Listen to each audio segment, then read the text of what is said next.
बिस्मिल्लाहिर्रहमानिर्रहीम। Welcome back class 9। जैसा कि बच्चों आप जानते हैं हमने यूनिट 13 की एक्सरसाइज 13.1 को कम्प्लीटली सॉल्व कर लिया है। बच्चों लिंक डिस्क्रिप्शन में दे दूंगी, आप लोग सबसे पहले तो उस एक्सरसाइज को देख लें। जो न्यू बच्चे हैं जिन्होंने नहीं की एक्सरसाइज, उस एक्सरसाइज को समझ लें। उसमें बहुत से ऐसे पॉइंट्स हैं जो आपके लिए बहुत हेल्पफुल होंगे इस एक्सरसाइज में। इस एक्सरसाइज में बच्चों हमने दो चीज़ों को समझना है। उसको समझने के लिए आप लोग अपने पिछले पेजेस पर आए, थोड़ा सा कंसेप्ट ले लेते हैं ताकि हमारे लिए एक्सरसाइज को सॉल्व करना आसान हो जाए। रिलेटिव फ्रीक्वेंसी हमने इस एक्सरसाइज में फाइंड करनी है। तो रिलेटिव फ्रीक्वेंसी क्या होती है? फ्रीक्वेंसी आपके पास गिवन होगी, उसको हम टोटल नंबर ऑफ फ्रीक्वेंसी के साथ अगर डिवाइड कर देंगे तो हमारे पास रिलेटिव फ्रीक्वेंसी आ जाएगी। ये हमारे पास फॉर्मूला है, ठीक है। जो फ्रीक्वेंसी गिवन है उसको टोटल नंबर ऑफ फ्रीक्वेंसीज जितनी भी हमारे पास वैल्यूज होंगी ना, उनका टोटल अगर ले लें तो सिग्मा एफ के साथ उसको लिखा जाता है, एन से रिप्रेजेंट किया जाता है। तो वो हमारे पास क्या आ जाएगी? रिलेटिव फ्रीक्वेंसी आ जाएगी। ये हमारे पास एक एग्जांपल भी दी हुई है, इसको सॉल्व भी किया हुआ है, ठीक है। तो अगर आप इसको गौर से देखें तो ये टोटल नंबर ऑफ वैल्यूज हमारे पास कितनी आ रही है? 43 आ रही है। हर वैल्यू को 43 के साथ डिवाइड किया है। यहाँ पर तो उन्होंने डेसिमल में लिख दिया है, आप डेसिमल में लिखें ना लिखें, ओवर की फॉर्म में भी आप लोग लिख सकते हैं, ठीक है। तो ये चीज़ है सिंपल रिलेटिव फ्रीक्वेंसी की। दूसरी चीज़ हमने इस एक्सरसाइज में ये समझनी है, सीखनी है, एक्सपेक्टेड फ्रीक्वेंसी क्या होती है। आपके पास प्रोबेबिलिटी दी होगी, ठीक है, आपके पास एक वैल्यू दी होगी, जो कोई इवेंट हुआ होगा उसके मतलब कुछ ना कुछ वो दिया होगा। तो आपने क्या करना है, जो भी हमारे पास प्रोबेबिलिटी होगी उसको क्या करना है, उस इवेंट वाले नंबर के साथ मल्टीप्लाई कर लेना है, तो हमारे पास एक्सपेक्टेड फ्रीक्वेंसी आ जाएगी। मतलब कोई भी कॉइन टॉस किया है तो उसकी एक्सपेक्टेशन कितनी है कि वो 50-50 टाइम आ सकता है, 2 टाइम आ सकता है। जैसे हमारे पास हेड या टेल है, उसकी दो आती है ना वैल्यूज होती हैं, डिवाइडेड बाय हम 2 करते हैं। तो इसी तरह कोई एक्सपेक्टेशन है कि हमने 50 टाइम अगर कॉइन टॉस किया है तो उसकी कितनी एक्सपेक्टेड फ्रीक्वेंसी हो सकती है कि वो कितना आ सकता है। तो वो कैसे फाइंड होगा? जो आपको उस गिवन टाइम वैल्यू दी होगी कि हमने 50 टाइम उसको करना है, तो उसको आप उसकी प्रोबेबिलिटी के साथ अगर मल्टीप्लाई कर देंगे, जैसा कि एग्जाम्पल में सॉल्व किया गया है, तो हमारे पास क्या आ जाएगी? एक्सपेक्टेड फ्रीक्वेंसी आ जाएगी। यही दो चीज़ें हैं जो हमने इस एक्सरसाइज में सॉल्व करनी है। तो चलिए जल्दी से स्टार्ट करते हैं। Question number 1, A researcher collected data on numbers of death from horse ridden in Russia. ठीक है, क्या हुआ कि army crops over the two the year. अब कुछ डेथ हो गई हैं रशिया में, तो उन्होंने क्या किया है, एक रिसर्चर ने डाटा कलेक्ट किया है। The table is given below. Number of death इतनी हुई है, ठीक है, 1 2 3 4 5 6। फ्रिक्वेंसी कितनी है कि 0 डे पे कितनी फ्रिक्वेंसी हुई थी, पहले दिन कितनी हुई? 60 हुई। फिर 1 डे पे 50 हो गई, 2 डे पे 87, 3 पे 44, 32 और 5, इस तरह करके हमारे पास डाटा दे दिया। उन्होंने कहा फाइंड द रिलेटिव फ्रीक्वेंसी। तो रिलेटिव फ्रीक्वेंसी फाइंड करने के लिए हमारे पास फॉर्मूला है जो कि हमने अब यूज़ करना है। जी, फॉर्मूला क्या है कि हमने नंबर्स ऑफ फ्रीक्वेंसी का टोटल लेना है। तो टोटल लेने के लिए हमारे पास जो फ्रीक्वेंसी की वैल्यूज़ दी हुई हैं उनको हम ऐड कर लेते हैं। तो ऐड करने से हमारे पास आंसर क्या आता है? Let's check. 60 + 50 + 87 + 40 + 32 + 15 + 10 which is equal to 294, ठीक है, जो किसके इक्वल आ गया है? 294 के इक्वल आ गया। तो ये यहाँ पे आप लिख लें, ठीक है, किसके इक्वल आ गया है? 294 के। अब हमने क्या करना है, हर फ्रीक्वेंसी की वैल्यू को 294 पे क्या कर देना है? डिवाइड कर देना है।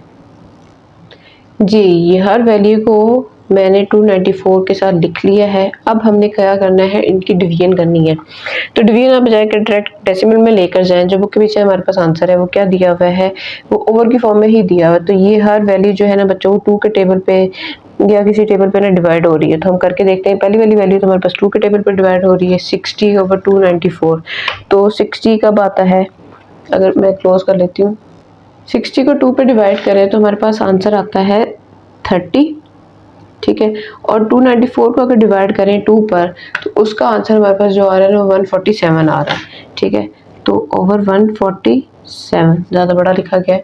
50/94, तो 50 हमें पता है 25 पर होता है और 294 होता है 147 पर। अभी क्या है, 87 है। अब 87 और 294 इसको चेक करते हैं कि ये किस टेबल पर डिवाइड होगा, क्योंकि ऊपर इवन नंबर है, नीचे ऑड नंबर है। ऊपर ऑड है, नीचे इवन है, ठीक है। तो देखें 2 पर नहीं हुआ तो मैंने 3 पे डिवाइड करके देखा है तो ये 29 पर है, ठीक है। तो इसका मतलब क्या होगा, डिवाइडेड बाय अगर 3 करें तो हमारे पास 29, और अगर 294 को 3 पे डिवाइड करें, 294 डिवाइडेड बाय 3, 98 आंसर आ जाता है, ठीक है। अब ये फिर 2 के टेबल पे जाएगा, 20/147, ये भी 2 के टेबल पे जाएगा, 32 है तो 16/147, ठीक है। सिंपल से डिवीजन डेसिमल में नहीं जाना, 15 है तो ये 3 के टेबल पे जाएगा, 15 3 5 15 ओवर 98, ठीक है। डिवीजन हम पहले कर चुके हैं। यहाँ पे 2 पे जाएगा, 5/147। बस हमने कुछ नहीं करना, सिंपल से इनको डिवाइड करके आंसर लिख देना था। उम्मीद है आपको समझ आ गई होगी। नेक्स्ट 2 क्वेश्चन भी हमारे सेम इसी पैटर्न पर हैं, तो चले आए क्वेश्चन नंबर 2 को स्टार्ट करते हैं। क्वेश्चन नंबर 2 पे भी उन्होंने कहा है रिलेटिव फ्रीक्वेंसी फाइंड करें। डिफेक्टेड सैंपल्स हमारे पास कुछ दे दी हैं जो 0 से लेकर 8 तक है। नंबर ऑफ सैंपल्स उनके अंदर कितने हैं वो ये दे दिए हैं। रिलेटिव फ्रीक्वेंसी फाइंड करने के लिए क्या करना है, हमने टोटल नंबर ऑफ फ्रीक्वेंसी की वैल्यू को सबसे पहले फाइंड करना है, और इन तमाम वैल्यूज को ऐड करने से जो हमारे पास आंसर आ रहा है कैलकुलेटर पर आ रहा है 750। तो अब हम क्या करेंगे, हर वैल्यू को 750 पे डिवाइड करेंगे, ठीक है, और उसके बाद उनकी कटिंग करेंगे और फिर भी हमारा फाइनल रिजल्ट आएगा रिलेटिव फ्रीक्वेंसी का। जी बच्चों ये तो मैंने लिख लिया है, ठीक है। अब करना क्या है, हमने सबसे पहले तो ऊपर नीचे जहाँ जहाँ 0 आ रहा है ना उनकी आपस में आप कैंसिलेशन करते हैं, ठीक है, ताकि हमारे लिए ना इनकी डिवीजन करना, इनको कैंसिल करना बहुत ईजी हो जाए। हमें पता चल जाएगा कि ये 0 खत्म हो गए। अब 12/75 है तो ये 3 के टेबल पर डिवाइड होगा, और इस 3 के टेबल पर डिवाइड करें तो ये बनता है 4/25। अब कैलकुलेटर यूज़ करके देख सकते हैं 14/75 है तो ऊपर ऑड नंबर है नीचे इवन नंबर है, बच्चों ऊपर इवन है नीचे ऑड है, सॉरी, तो ये इसकी कटिंग नहीं हो रही है, ठीक है। इसी तरह 94/750 है तो 94 को अगर हम करें डिवाइडेड बाय 2 तो हमारे पास आंसर आ रहा है 47, ठीक है। और इसी को 750 को अगर 2 पे डिवाइड करें तो हमारे पास आंसर आ रहा है 375, ठीक है। ऊपर 85 है नीचे 750 है, तो इसको अगर हम 3 के टेबल पे, या 3 पे तो नहीं गया, क्या करेंगे हम 5 पे ट्राई करके देखेंगे। तो 5 पे किया है तो 17 आ गया है, 17 और 750 को अगर करेंगे तो उसका आंसर हमारे पास 150 आ जाता है। इसको भी डिवाइड करके आप देख सकते हैं। बाकी वैल्यूज को भी ऐसे डिवीजन कर लेते हैं। 105 और 750 को 5 के टेबल पे ये जाएगा तो इसका आंसर आ रहा है हमारे पास बच्चों 21/150। ये 5 1s are 5, 5 1 5s are 15, ठीक है। अब 4/75 है तो ये कटिंग नहीं होगी, ये आ जाएगा 4/75 सेम एज इट इज। 66/150 है तो 66 हमारे पास 3 के टेबल पे चला जाता है, 3 3s are 66, ये 2 के टेबल पे जा रहा है, ठीक है। 3 पे नहीं जाएगा, 2 के टेबल पे जाएगा ओवर 150। सेम ऐसे ही है 5/75 है तो ये 1/15 इसका भी आंसर आ रहा है। सिंपल से डिवीजन है, आप लोगों ने ध्यान से देखना है। 2 के टेबल पे जा रहा है, नहीं कटिंग हो रही, 3 के टेबल पे ले जाए, 4 के टेबल पे देखें, 5, जहाँ से भी आपके लिए ईजी हो सके आप उसके साथ उसकी सिंप्लीफिकेशन कर दें। क्वेश्चन नंबर 3 में भी हमने क्या करना है बच्चों, सेम रिलेटिव फ्रीक्वेंसी को फाइंड करना है। तो हम करते हैं फ्रीक्वेंसी को फाइंड, उसके लिए सबसे पहले करते हैं इन वैल्यूज़ को ऐड। इन वैल्यूज़ को ऐड करने से जो हमारे पास आंसर आ रहा है वो आ रहा है 100 का, ठीक है। तो हर वैल्यू को हमने क्या करना है 100 पे डिवाइड करना है जी। तो हर वैल्यू को जब हमने 100 पे डिवाइड करना है तो अब करनी है हमने इसकी सिंप्लीफिकेशन। जो टेबल 2 पे जाता है, 5 पे जाता है, किसी और पे जाता है तो उसके साथ कटिंग कर लेते हैं। 10 के टेबल में 100 आता है तो ये 1/10 हो जाएगा। 23 के टेबल में 100 नहीं आता तो 23/100 ही रहेगा। 5 के टेबल में ये वैल्यूज आती हैं तो 3 5 3 15 ओवर 20, ठीक है। 5 5 ओवर 20, 9/50 2 के टेबल में चला जाएगा और उसके बाद 9/100 ये वैसे का वैसे ही आ जाएगा, क्योंकि ऊपर और नंबर है, नीचे इवन नंबर है। सिंपल सी मल्टी डिवीजन से हमने क्या कर लिया है, रिलेटिव फ्रीक्वेंसी फाइंड कर ली है। उम्मीद है रिलेटिव फ्रीक्वेंसी का कॉन्सेप्ट आपको बहुत अच्छे से समझ आ गया होगा। इसमें कोई मुश्किल चीज़ नहीं है जो आपको समझ ना आई हो अभी तक। क्वेश्चन नंबर 4 है हमारे पास। A survey was conducted from 15 students of a class and asked about their favourite food. 50 बच्चों से एक सर्वे किया गया उनके फेवरेट फूड के मतलब जो वो कैंटीन में खाते हैं, ठीक है। The responses are under. Students ने बिरयानी को 40 पे पसंद किया, 7 जूस का था, 21 चिकन का था, बारबेक्यू का 15 था और स्वीट का 25 था। भूख लगी ना एकदम सुन के। अब पार्ट 1 में उन्होंने क्या कहा है हमें, how many percentage of students like biryani, कितने बच्चे हैं, कितनी परसेंट थी जिन्होंने बिरयानी को पसंद किया है। तो बिरयानी को हमने वो उसका निकालने के लिए क्या करना पड़ेगा, हमें इस टोटल नंबर ऑफ वैल्यूज़ का सबसे पहले तो एडिशन फाइंड करनी होगी। इनका नंबर रिजल्ट क्या आ रहा है, इन सबको ऐड करें ना तो हमारे पास जो रिजल्ट आता है ना वो 108 का आ रहा है, ठीक है। अब परसेंटेज फाइंड करने का आप लोगों को मेथड अच्छे से पता होगा कि जो हमारे पास वैल्यू होती है, हमारे पास बिरयानी की वैल्यू क्या दी हुई है 40, टोटल नंबर ऑफ वैल्यूज़ के साथ उसको डिवाइड कर देते हैं और मल्टीप्लाई करते हैं 100 के साथ। अब हमारे पास टोटल नंबर ऑफ स्टूडेंट्स कितने हैं, टोटल स्टूडेंट्स 108, ठीक है। और बिरयानी फेवरेट कितने की थी, ठीक है, वो थी 40 बच्चों की। अब परसेंटेज फाइंड करने के लिए हमें क्या करना है, 40 divided by total number of values multiply by 100। और जब हम इस वैल्यूज़ को सॉल्व करेंगे तो बच्चों सॉल्व आप कर सकते हैं 2 के टेबल पे डिवीजन और मल्टीप्लिकेशन करके। अब छोटी छोटी चीज़ें हैं वो मैं करके दिखाऊं, बल्कि ये चीज़ आप खुद करें। तो इसका आंसर अब मुझे पता है कि वो क्या है, वो 37% है, ठीक है। ये मल्टीप्लिकेशन और डिवीजन आपने खुद करनी है। अब पार्ट 2 में उन्होंने पूछा है कि कितने परसेंटेज बच्चों को चिकन प्लस खाना पसंद था। तो टोटल नंबर ऑफ वैल्यूज हमारे पास कितने थे, टोटल स्टूडेंट्स कितने हैं, total students is equal to 108। Chicken कितने लोगों ने खाया है, ठीक है। तो चिकन खाया है, चिकन की वैल्यू हमारे पास क्या है 21 की। तो परसेंटेज फाइंड करने के लिए क्या मेथड है, 21 divided by 108 multiply by 100।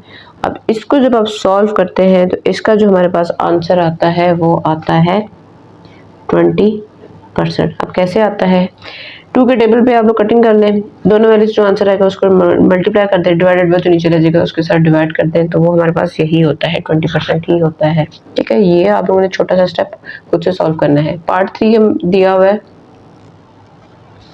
Which food is the least like by the students. हमने सिर्फ इसका आंसर बताना है कि सबसे कम जो चीज़ है वो कौन सी थी जो बच्चों ने पसंद की है खानी, तो वो था जूस, ठीक है। अगर आप ऊपर डेटा में देखें तो हमारे पास जूस दिया हुआ है जो सबसे कम बच्चों ने लिया है, ठीक है। तो आप लोग इसके आगे लिख सकते हैं फ्रेश जूस।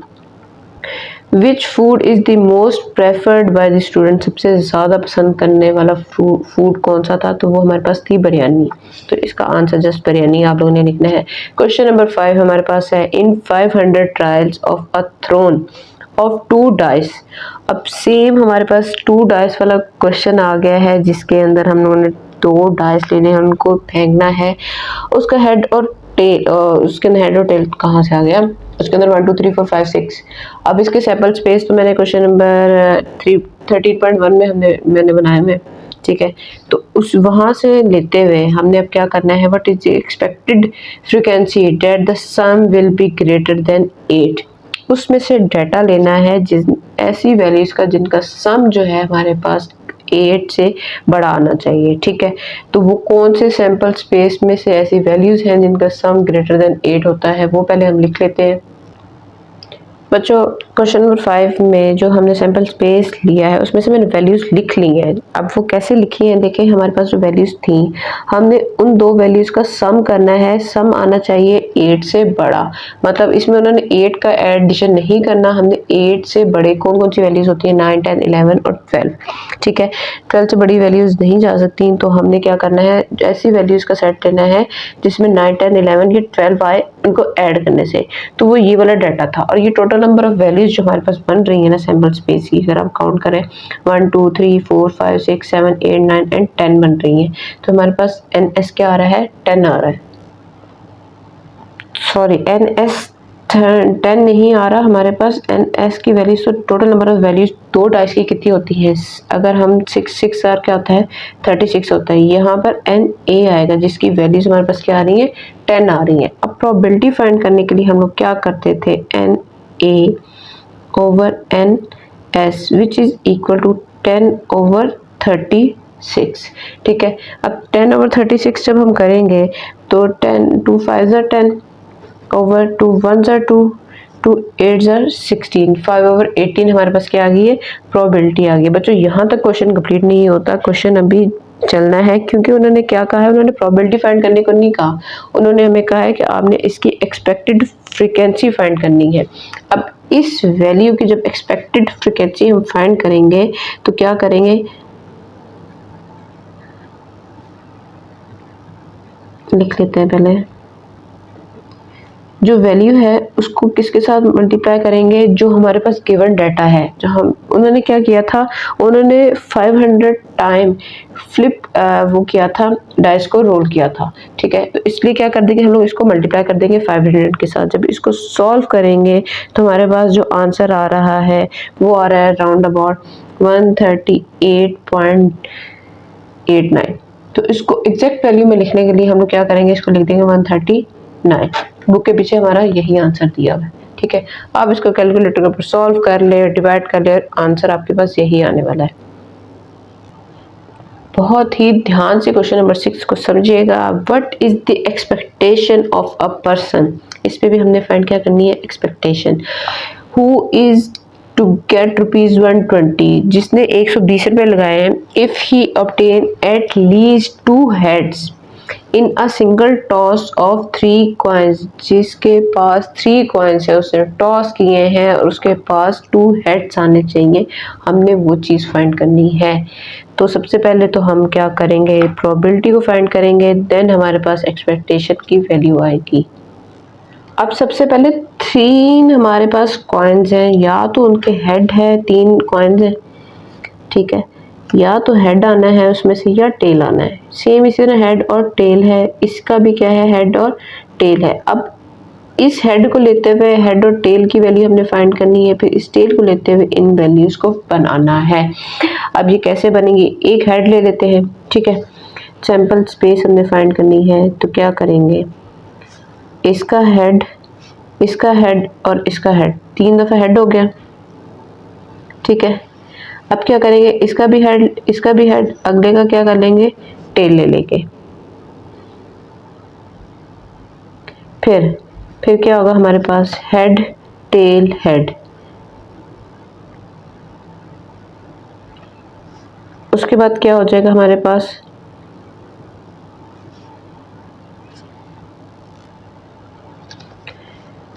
आगे चला गया थोड़ा सा, हेड टेल टेल, ठीक है। इसी तरह अब टेल को लेते हुए हमने क्या करना है, इन वैल्यूज के साथ उसको सॉल्व करते हैं, tail tail tail tail tail head, अब ऑपोजिट हो जाएगा, यहाँ पे हेड था, यहाँ पे टेल टेल, और टेल की जगह हेड आ जाएगा।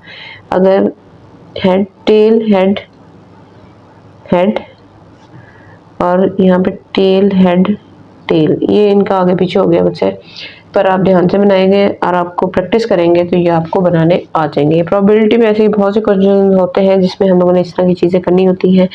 1 2 3 4 5 6 7 8, तो हमारे पास क्या हो गया है, NS के आगे हमारे पास 8 आ गया है, ठीक है, इससे ज़्यादा इनका सेट नहीं बनता। अब NA की वैल्यू हमने फाइंड करनी है।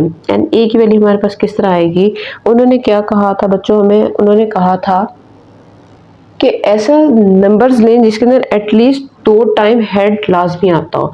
तो 2 टाइम हेड जिसमें आ रहा है, तो 1 2 3 और 4, ठीक है। 4 वैल्यूज है जिसमें 4 टाइम हेड 2 टाइम आ रहा है। तो अब क्या करें कि प्रोबेबिलिटी फाइंड करने के लिए क्या करते हैं, n of a over n of s, ठीक है। तो क्या आ जाएगा 4/8। जब इसको सॉल्व करेंगे तो ये हमारे पास आ जाएगा 1/2। अब एक्सपेक्टेड फ्रीक्वेंसी फाइंड करने के लिए हमें क्या करना होगा, हमारे पास वैल्यूज क्या दी हुई थी, एक्सपेक्टेड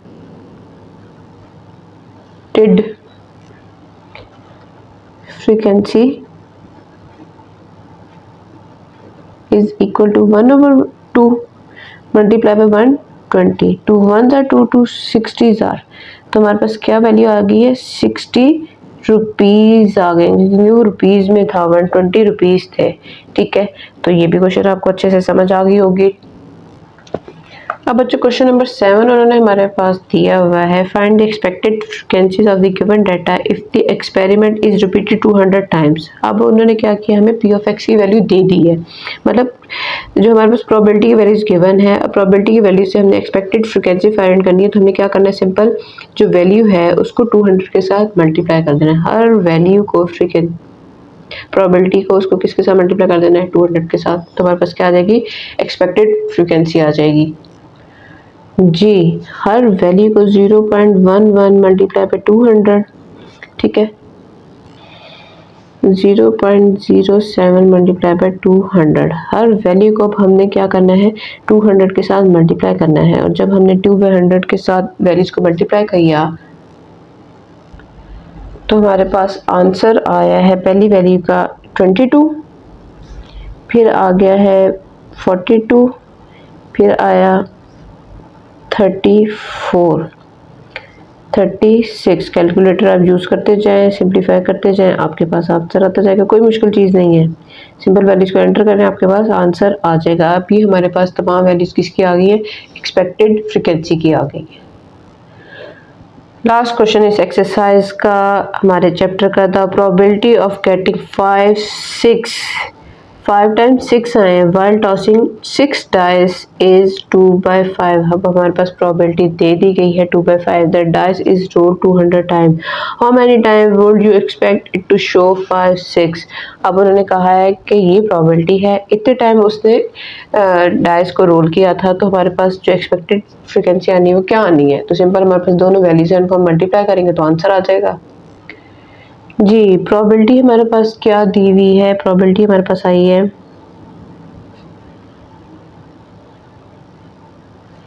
2/5 की। एक्सपेक्टेशन क्या है हमारे पास,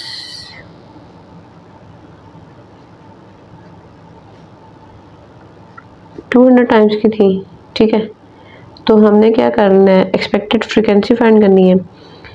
तो उसके लिए क्या करना होगा, हमें 2/5 मल्टीप्लाई बाय 200। अब इसको सॉल्व करने के लिए हमें क्या करना है, सॉरी उन्होंने कहा था how many times would you expect it to show 5 6। मतलब क्या है, हमने यहाँ पर 5 के साथ इसको क्या करना है, मल्टीप्लाई करना है। 200 टाइम्स उसने किया है, पर हमारे पास कितने चांस है कि वो 5 आएगा, तो 5 के साथ ही हम मल्टीप्लाई करेंगे। 5 के साथ कट गया तो हमारे पास वैल्यूज क्या आ गई, expected number of times, number of time is equal to 2 आ गया, ठीक है। इसी के साथ हमारी एक्सरसाइज कंप्लीट होती है। बहुत ही इजी, बहुत ही मज़े की एक्सरसाइज थी। जस्ट 2 फार्मूलाज, 2 मेथड यूज़ हुए हैं जो हमने बहुत इजीली जिनको समझते हुए क्वेश्चन को सॉल्व कर लिया। इस एक्सरसाइज की प्रैक्टिस करें। शॉर्ट के लिहाज से ये क्वेश्चन बहुत इंपॉर्टेंट है, पेपर में आ सकते हैं, इसलिए आप लोगों ने इन क्वेश्चन को बहुत अच्छे से रेडी कर लेना है। अपना बहुत ख्याल रखें, खूब मेहनत करें, अपनी सेहत का ख्याल रखें, फजर की नमाज ज़रूर पढ़ा करें, उसके बाद दुआ किया करें ताकि आपकी तैयारी भी बहुत अच्छी हो और आपको ज़रूर कामयाबी मिले। मिलते हैं अपनी अगली वीडियो में, तब तक के लिए अल्लाह हाफ़िज़।